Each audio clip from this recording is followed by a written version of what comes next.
mantan Menteri Perdagangan Thomas Lembong sebagai tersangka dalam kasus korupsi penyalahgunaan wewenang impor gula. Direktur Penyidikan Jaksa Agung Muda Bidang Tindak Pidana Khusus Abdul Khohar mengatakan pihaknya telah memiliki alat bukti yang cukup untuk menetapkan Tom Lembong menjadi tersangka. Dan kita akan langsung bergabung dengan jurnalis Kompas TV, Saudara Abel Insani di Kejaksaan Agung. Selamat malam, Abel.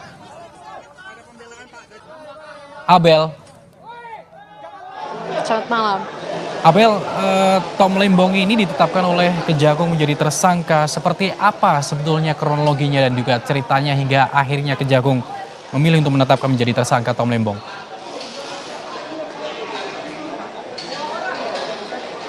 Ya, baik, selamat malam. Memang tadi baru saja dilakukan konferensi pers dan baru saja dua tersangka yang tadi disebutkan sebagai tersangka ini keluar dari gedung Kejaksaan Agung dan dibawa ke rutan Salemba untuk ditahan. Jadi dua tersangka ini merupakan tersangka kasus korupsi impor gula atau importir gula yang dilakukan pada tahun 2015.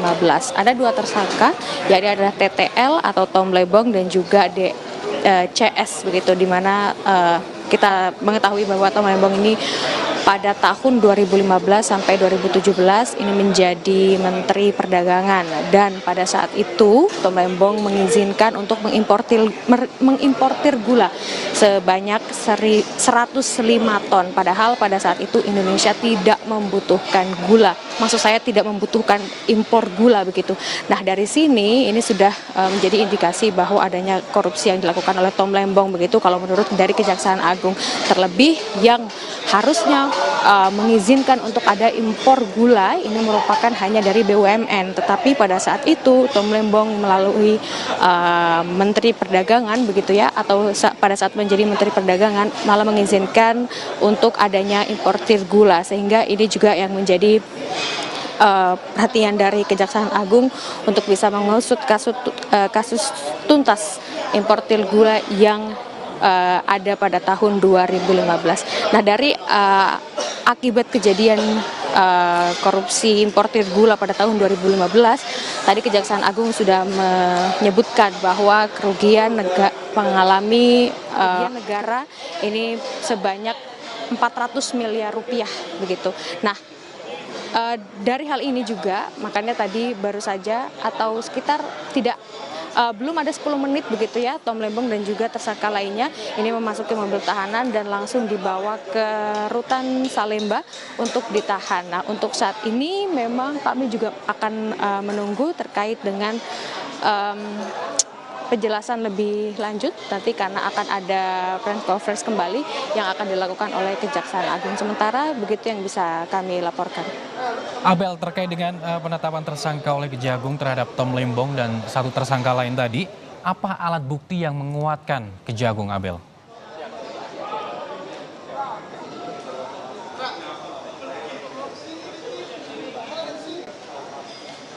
Abel, masih mendengar suara saya, Abel? Dari Kejaksaan Agung ini sudah melakukan beberapa inspeksi begitu ya. Ada beberapa alat bukti memang yang disampaikan ataupun juga tadi juga sudah ada pemeriksaan atau penggeledahan begitu di beberapa tempat, dan Kejaksaan Agung menemukan ada beberapa bukti yang cukup untuk bisa membuat status dari Tom Lembong sebagai saksi menjadi tersangka. Tapi sebelumnya memang sudah ada 90 saksi yang diperiksa atas kasus impor gula ini. Impor gula yang dilakukan pada tahun 2015. Nah, ini pada saat itu ada rapat koordinasi antar kementerian yang tepatnya dilakukan pada tahun 2015 dan disimpulkan bahwa Indonesia pada saat itu mengalami siklus gula yang artinya tidak membutuhkan adanya impor gula, tetapi pada saat itu Tom Lembong ini menggunakan wewenangnya sebagai Menteri Perdagangan untuk bisa mengimpor gula.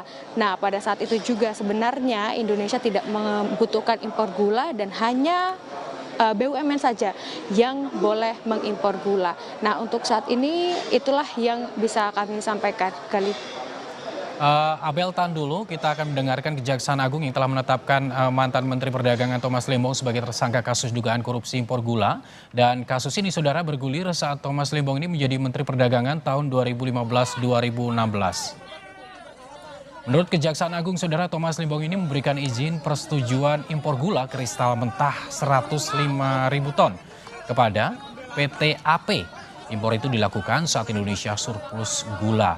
Impor gula harusnya dilakukan oleh BUMN, namun Tom Limbong ini mengizinkan PT AP melakukan impor. Pihak Kemendak diduga menerbitkan persetujuan impor gula tidak sesuai dengan ketentuan. Selain itu, Saudara, Kemendak disebut memberikan izin impor melebihi kuota.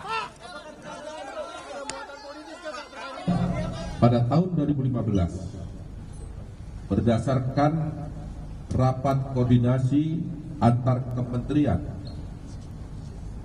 tepatnya telah dilaksanakan pada tanggal 12 Mei 2015, telah disimpulkan bahwa Indonesia mengalami surplus gula sehingga tidak perlu atau tidak membutuhkan impor gula. Pada tahun yang sama, yaitu tahun 2015 tersebut, Menteri Perdagangan, yaitu Saudara TTR, memberikan izin persetujuan impor gula kristal mentah sebanyak 105.000 ton kepada PT AP, yang kemudian gula kristal mentah tersebut diolah menjadi gula kristal putih atau GKP. Sesuai dengan keputusan Menteri Perdagangan dan Perindustrian nomor 527 tahun 2004, yang diperbolehkan impor gula kristal putih adalah BUMN. Tetapi berdasarkan persetujuan impor yang telah dikeluarkan oleh tersangka TTL, impor gula tersebut dilakukan oleh PT AP.